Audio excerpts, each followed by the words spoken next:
আমরা সবাই মন্দিরে যাই, ঈশ্বরের সামনে হাত জড়ো করে বসি আর নিজের ইচ্ছে প্রকাশ করি। যদি তাদের ইচ্ছে পূরণ না হয় তারা হতাশ হয়ে পড়েন।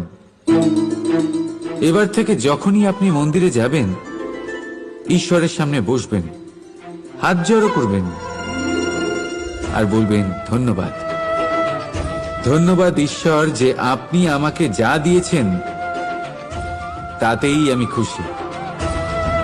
শুধু আমাকে পথ দেখাবেন যে কিভাবে আমি নিজের কর্মের দ্বারা, শুধু আমার কর্মের দ্বারা সেই সব পেতে পারি যা আমি চাই।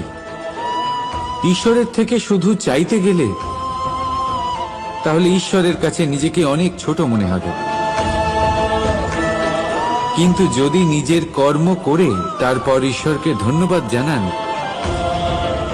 তাহলে সঠিক রূপে আপনি ঈশ্বর লাভ করবেন।